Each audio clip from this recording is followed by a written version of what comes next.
All right, good evening, and welcome to all of you. Thank you for being here. For those of you who don't know me, I'm Fred Watson.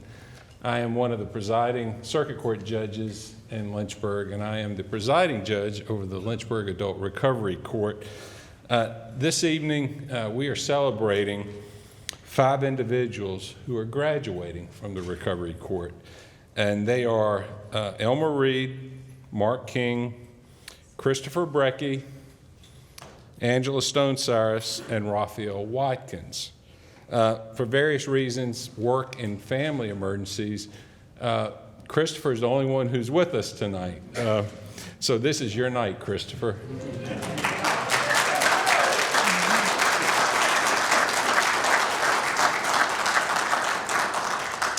But even though Elmer, Mark, Angela Stone Cyrus, and Raphael Watkins are not with us here tonight, we are also celebrating their graduation. They deserve to be celebrated for all the hard work that they did.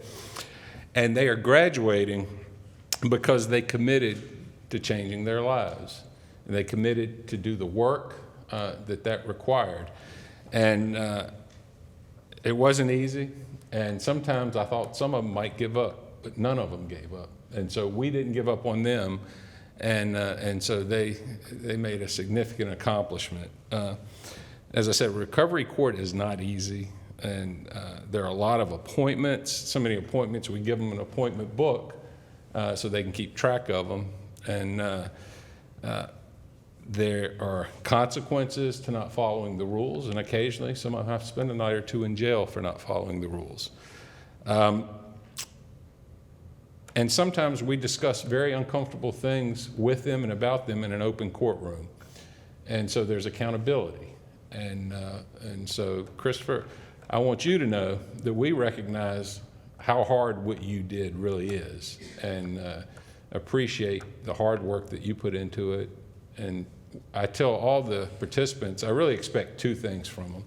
I expect them to work hard and to be honest. Anything else we can deal with. If they put in the effort and they are honest with us, we don't give up on them. And we ask them not to give up on themselves. Now, just to kind of give you an update on where we are as a court, we have 21 current participants. That doesn't include the 5 who are graduating. And so hopefully in the not too distant future, we'll be having another celebration. I think this is the 5th graduation ceremony for this court. The first one was presided over by Judge Ed Burnett. Judge Burnett's with us, and he is the founder of this court. And it was under his leadership that Lynchburg now has a recovery court. I will also say that I've got some good news. We have a capacity, or had a capacity, of 15. We could have no more than 15 participants at any given time. And the need is much greater than 15 at any given time. We've done a workaround, so we've exceeded 15, and right now we're at about 21. But we've now brought on the Lynchburg Community Corrections and Pretrial Services, and they're going to supervise 20. And so we've expanded our capacity from 15 to 35. And so we're going to get a lot bigger, a lot quicker, and I'm really looking forward to it, because there's certainly a need.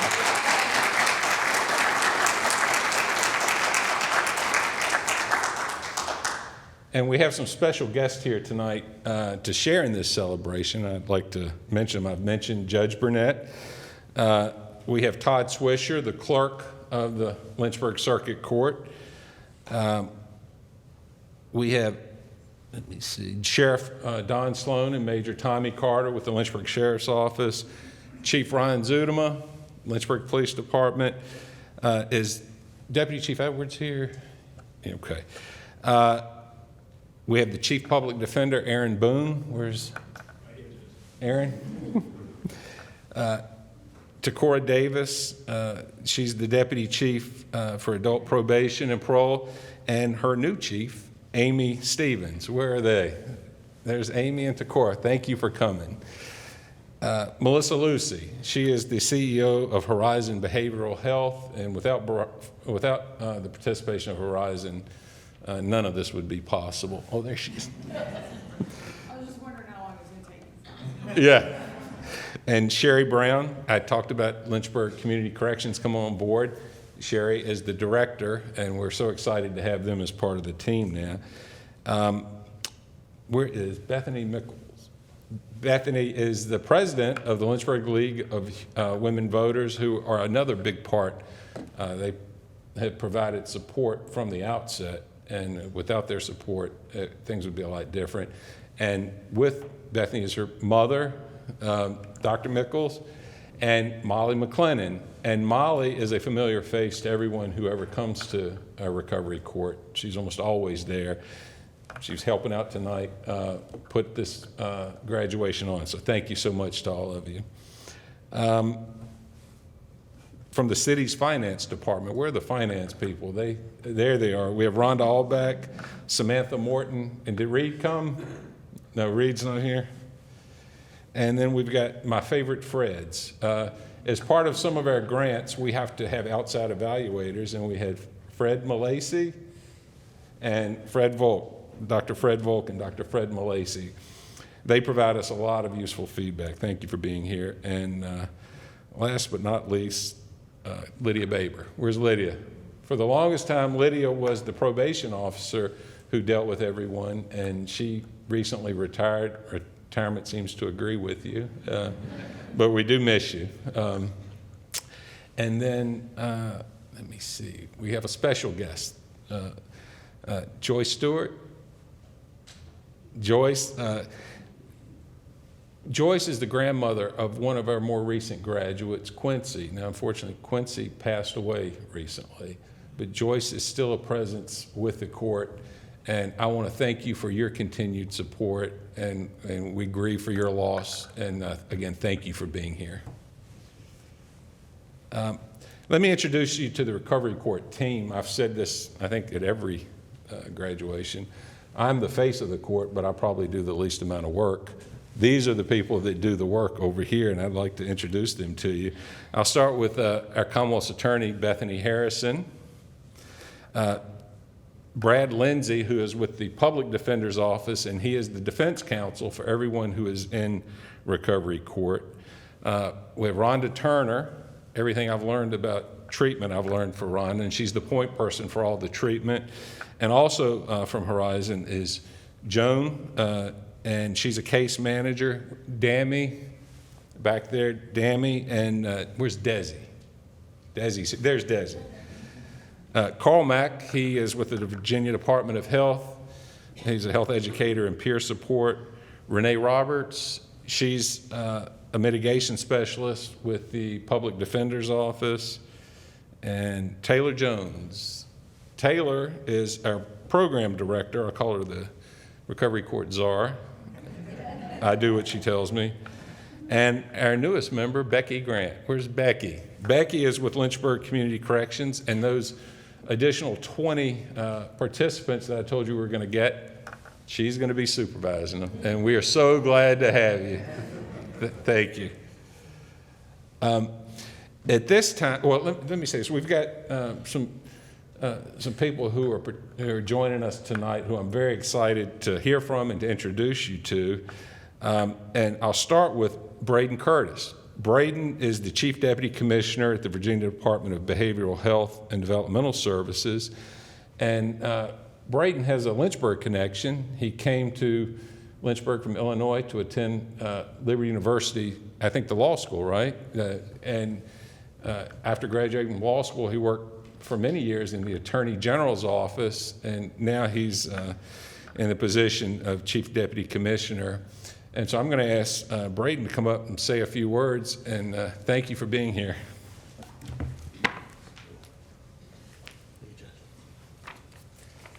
Thank you, Judge. Thanks, everybody, for having me. This is my first experience with a recovery court. Well, I've known about them, but this is my first really close-up view, and I'm just amazed at the amount of support here. I see 5 graduates, 1 in person, and a lot of other people, and you're not all family members. And to me, that shows that there is a lot of commitment in the communities to support this. And so I just, from us, from me, from DBHDS, from the Commonwealth, thank all of you for the work that you're doing. That is a tremendous asset to the Commonwealth, to the judicial circuit here in the 24th Circuit in Lynchburg. As part of Governor Youngkin's transformational Right Help Right Now plan, our agency works with partners like the Virginia Department of Health and others to combat the opioid crisis that I know you're all familiar with, and to help Virginians dealing with the impact of substance use disorder. Our agency is also home to the Office of Recovery Services, which is a team that truly embodies our agency's vision of a life of possibilities for all Virginians. And as you all know, recovery is more than a behavior change, it's a lifestyle change. There are a lot of us who need to make changes in our lives. And we know that we can affect the behavior briefly. We can stay on it for a little while. We can stay disciplined and hard at it, but it's really a lifestyle change. And you've been through the recovery court now, you're a graduate now, and you know that that's a significant thing. And it's not just the behavior, that it's a lifestyle change. And most individuals who found themselves in this place of needing a recovery, they've seen their lives impacted by a substance use disorder over the course of many years. It might mean the loss of job, it might mean a loss of dreams, disconnection from families, disconnection from society, maybe a sense of disconnection from self. The recovery court, it's not just an alternative to jail. It really is like an intensive care unit for substance use disorder. In that environment, these graduates, you've had the opportunity to learn about thinking patterns, beliefs that have led to decisions you might want to take back, and coping skills. But through the court, those thought patterns are revealed, repaired, and restored. And then recovery then supports reintegration into families and communities and back to lost dreams. Employment suitability increases, self-respect grows, empowerment, resilience, self-sufficiency become an everyday part of life. And you have gone through that, and you have come through, you've stuck with it as the judge said, and now you're graduating from that. You're now positioned to use that experience to help others.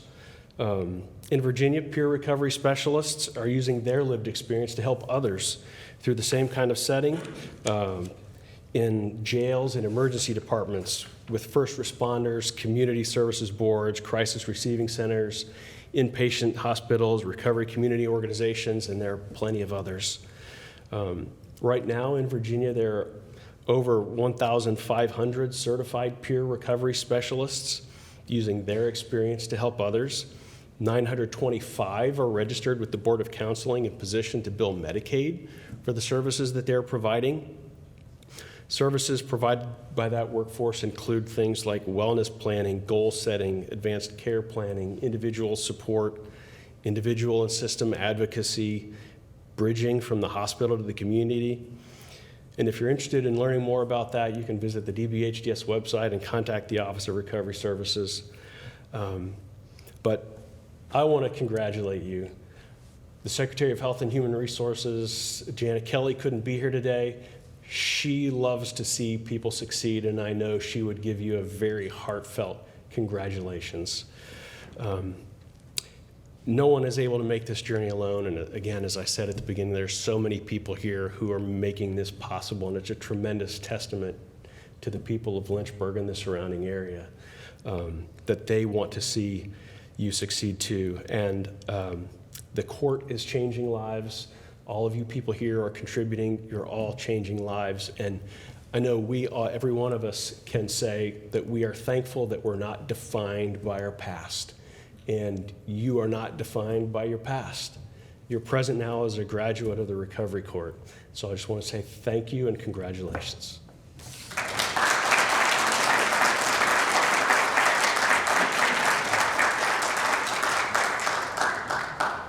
All right, I want when I sat down, I actually was mortified because I looked around and was like, ooh, I didn't introduce Suzanne. I talked about Lydia being our former probation officer. Suzanne is our current probation officer who supervises a lot of the participants. And then, of course, we have Connie, who preceded Suzanne and succeeded Lydia. So you were the bridge between the two, and we're glad you're both here. Also, another introduction I overlooked, we have someone from United States Senator Tim Kaine's office, and we'll talk a little bit more about that, but Faria Sahar is back here from U.S. Senator Tim Kaine's office.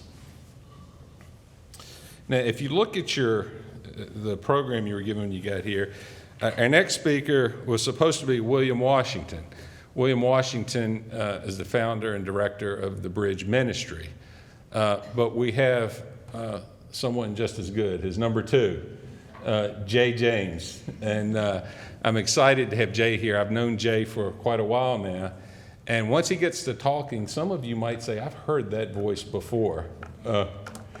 If you listen to UVA football games, he was a sideline reporter. He was a frequent radio personality in Charlottesville, but his most important work is with the Bridge Ministry, which he is very involved in. Are you the assistant director? Yes. Assistant director of Bridge Ministry, which he's been involved with for a very long time. So I'm very excited to introduce to you Jay James.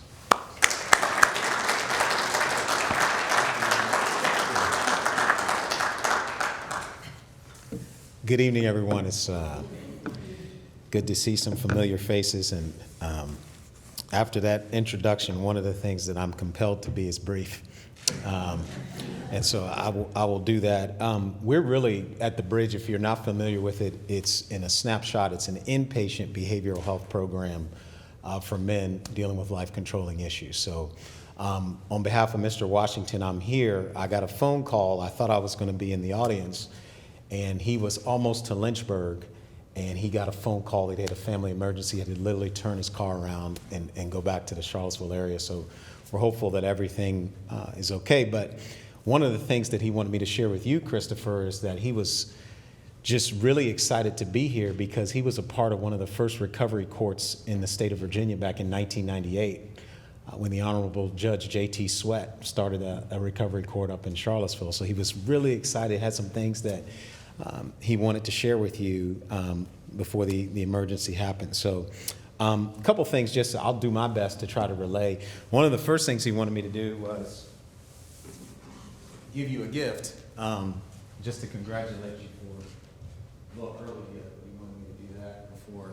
I shared a few things. And so it was a couple things that he just wanted me to offer to you this evening, Christopher. And the first is, you know, one of the things in recovery and overcoming challenges of substance use disorder and things of that nature is personal stories. If you hear someone else has overcome, it gives you that encouragement that you can do the same. And that's what the recovery court graduates are doing. So wanted to share just briefly something that Mr. Washington really wanted to relay from his personal story.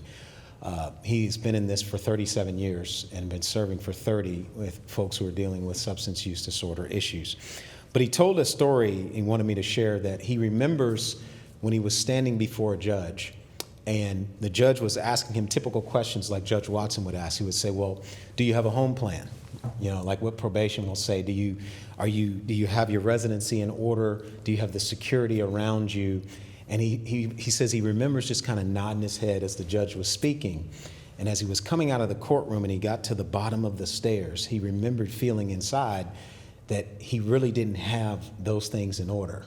And it was going to be a challenge in order for everything that the judge was requiring him to do. And so one of the things that he thought about, he knew he just couldn't achieve it on his own. So what he needed was a couple of first steps. The first step that he needed was integrity if he was going to be sustainable. The second thing that he needed was honesty. And he knew that he was going to need help with that. So one of the things that he did initially, as soon as he was given his disposition, was he set up an accountability group back in his day of people, places, and things, which is the name of the book that I just handed to you that he wrote, that people who were honest, so that he could have that first step of integrity and that second step of honesty to help him to be sustainable and to continue. And so when he did that, and he put those people around them, it really gave him an opportunity to be successful because he had a community that he could depend on. And one of the things he wanted me to share tonight as I look at everybody here is he said, that's exactly what drug court is. What drug court is that honesty and that integrity and that group of people around you to help you to continue to be successful. And, one of the last few things just to share with you is that now Christopher, he would phrase it this way. He would say, you have received it. You have received the tools from drug court. You have done the work. So now when you are back in our community as a drug court graduate, it's no longer about you learning what to do. Now you have the opportunity to reveal it, what you've done. And so now this is the chance to show everybody all the work that you have put in this program. And your fellow graduates, I wish they were here with you today to be able to kind of share in this moment with you. But at Bridge, we congratulate you because similarly in our program, even though it's inpatient, what we teach our young men to do is if you do the work within the program, when you get back into the community, it's no longer about you learning what to do. You're just going to reveal again what you have done. So we want to congratulate you on what you have done, Christopher, in this work and being a part of the recovery court. And the last thing I would say with you is, Mr. Washington is also a pastor, even though he works in this capacity, an official, and I want to be careful. I'm in a courtroom, even though we're a faith-based program. But Christopher, just personally, us to you, he really felt from his heart that he was divinely inspired to kind of share that message with you and your fellow graduates today. So I hope it's impactful. I hope it's encouraging. And again, we stand with you, brother, and say congratulations on what you've accomplished. So thank you all very much.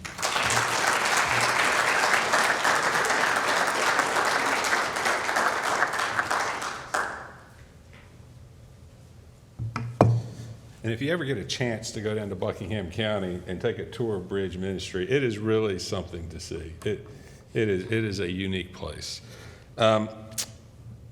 Next, we are honored to have with us several individuals from the National Center for Healthy Veterans. And some of you may have heard of Valor Farms down near Alta Vista.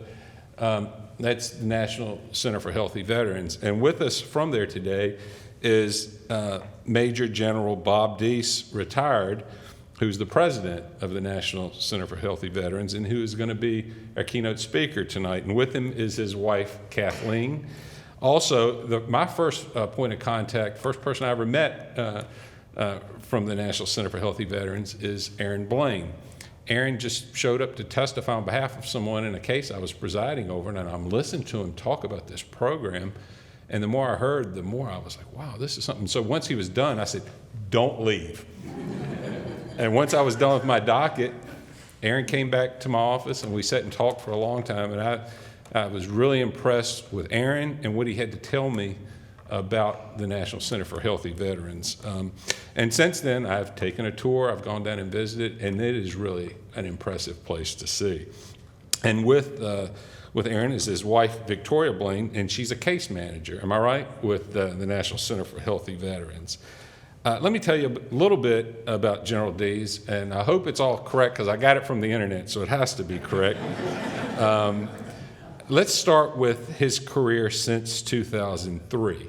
He's had a very interesting career since 2003, and I'll just give you some of the highlights. He's served as Executive Director for Defense Strategies for Microsoft, military, and you can stop me if I've gotten incorrect information. Well, how about if I just stop you and I'll come say hi to them?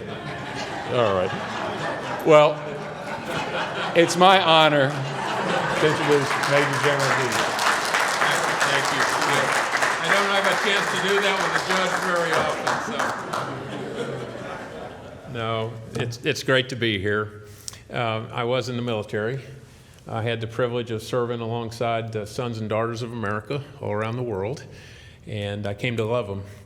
When you get to West Point, they stamp a tattoo on your forehead, I think, and it says, accomplish the mission, take care of the troops. And then when you continue to serve, and in my instance, my RTO died at my side very early as I was a lieutenant. And that tattoo, I think, went from my head to my heart. And then after that, I saw much more of that, and I saw the suicide dynamics in the military. I saw great people who would sacrifice, the blue-collar workers, if you will, the soldiers, sailor, airmen, Marines, who just selflessly serve.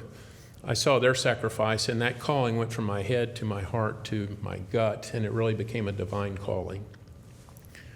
Well, as I look around this room, I think I see that many times over, because I know that on each one of your foreheads, I can see that you care, and I can see that that call, that tattoo, if you will, is down in your very gut, your very soul, and that's why you're here to take care and help people like Chris.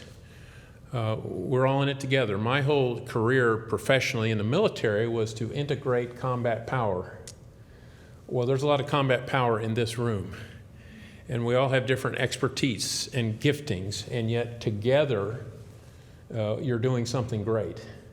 You're doing something great for this one man, those 5 graduates, and for the community. So I just applaud this whole effort here. John Wooten, great UCLA basketball coach, he said, life is a united effort of many. Okay, he won 7 national championships as we're in the middle of the Final Four almost and so forth. And so we right here, you know, life is a united effort of many on behalf of something like this. As I look at Chris, I had a short time to talk to him. I was excited because I was asking him about his plan. And we shared this notion that show me your friends and I'll show you your future. And Chris certainly subscribes to that. He recognizes that some of the people he hung out with in the past didn't take him down the right paths.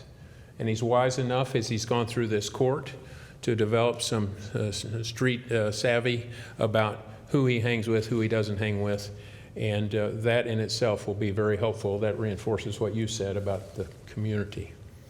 Now, I wasn't a general because I didn't select good people and didn't rely upon good people. So I'm going to ask Aaron Blaine to come up here briefly, Judge, with your permission, because Aaron's got the T-shirt.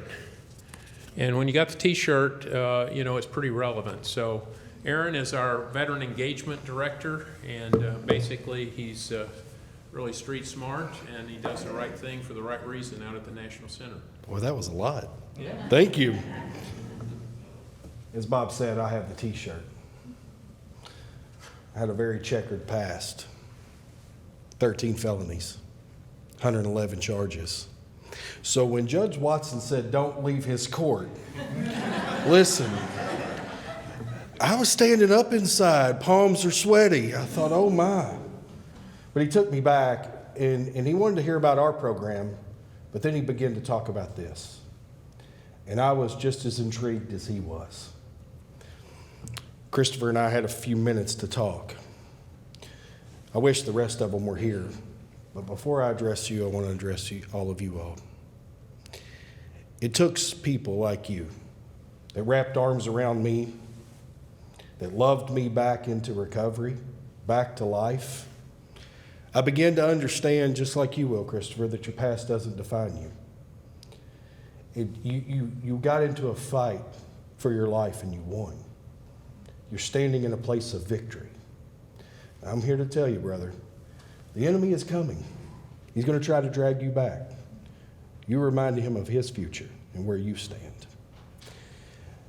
Secret to success for me, and it will be for you. I learned really quick that you surround yourself with successful people, you have no choice but to be successful. They'll drag you across the finish line. I began to lean in to the programs. I was telling Christopher, he's the other end of the spectrum for me. I think the national average for rehabs is 7. Am I still correct?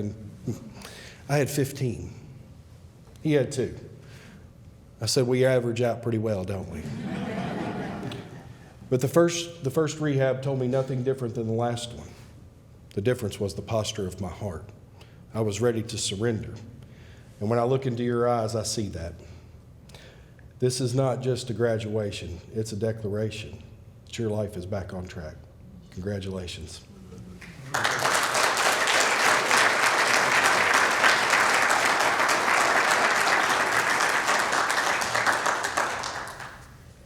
Well, I won't try to top that. They say the mind can absorb no more than the seat can endure. Let me tell a final story. 1863, in our nation, a few things going on.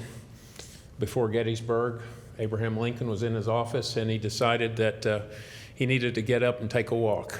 And he took his young aide with him, and they walked through the streets of Washington, which you could do in those days. And they ended up in the National Cathedral. And as it turned out, there was a pastor giving a sermon in the cathedral, and so they stopped in a little vestibule and sat down, and they were just listening.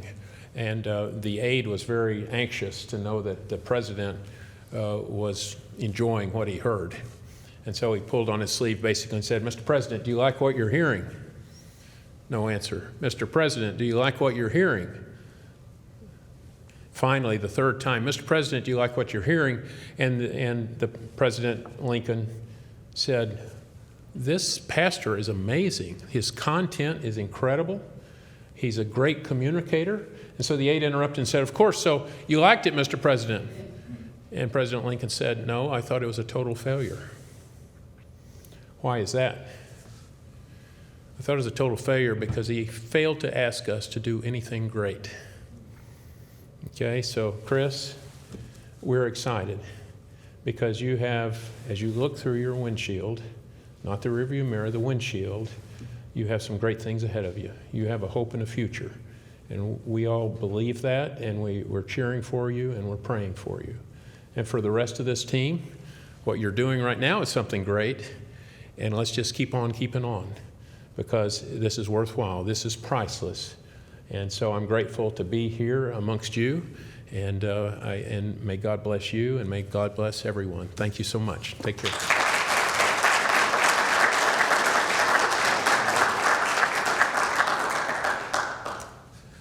All right, this time I'm going to ask Taylor and Melissa to come forward.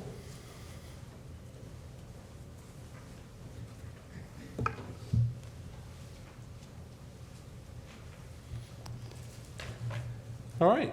It's your turn, Christopher. You get them all. Well, come on up and join us. Christopher, how long were you with? Long enough. Long enough. And I will tell you, people would tell me, this is how dedicated Christopher was. People would tell me, I saw him walking across town to get to some of his appointments. I mean, that's real dedication. And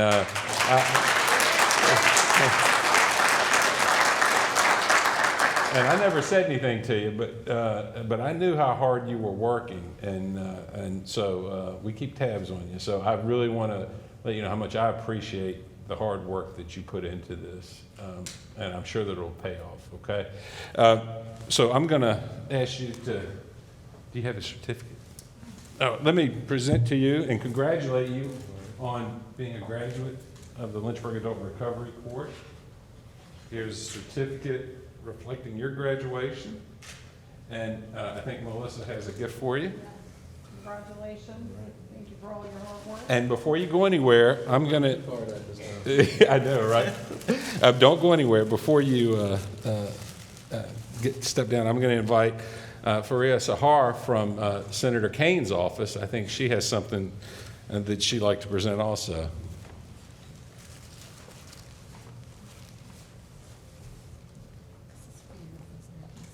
Thank you.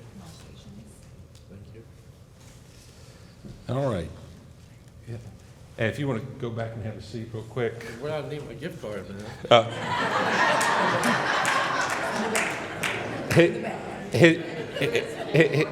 What he's referring to is, we don't only. It's not just a program where we sanction participants when they don't do good. I mean, when they don't do good.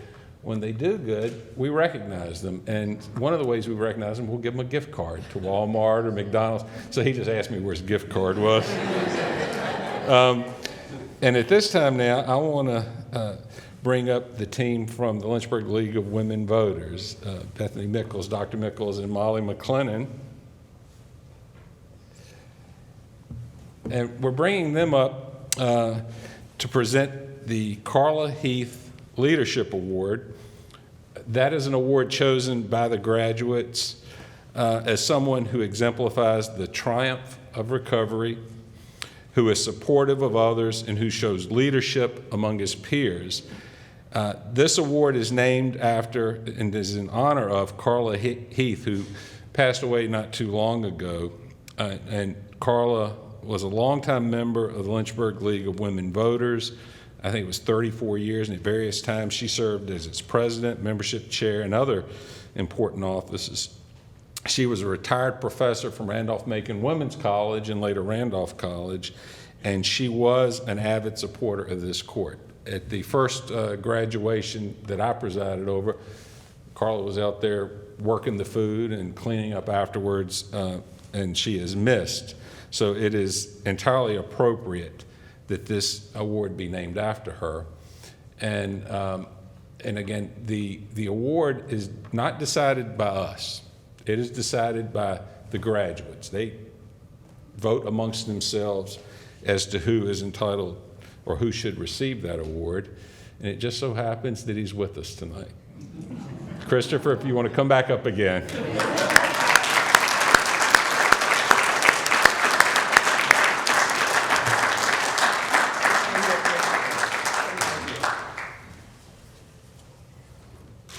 So on behalf of the League of Women Voters of Lynchburg, we are thrilled to present you with the Carla Heath Leadership Award for your outstanding leadership in the Adult Recovery Court program. Carla Heath was a tireless champion for community work, civic engagement. She inspired us all to do more and to be more and to make a positive difference in our communities and to leave them better than we found them. And so we are thrilled to present you with this.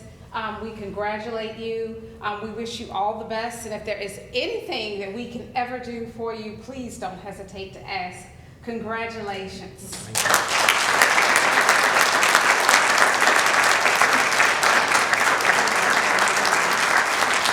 Keep the box so I don't You break it. may, yes.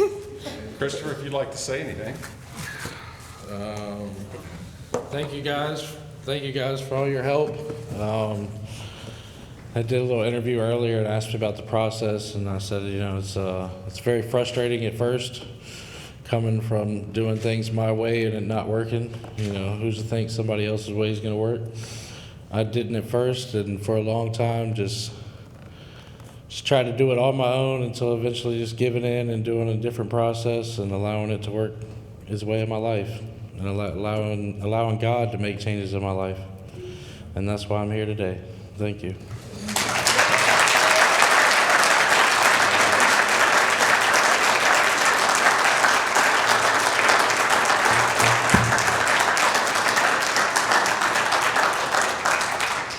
Hey, ladies and gentlemen, that concludes this graduation ceremony. I want to thank you all for coming.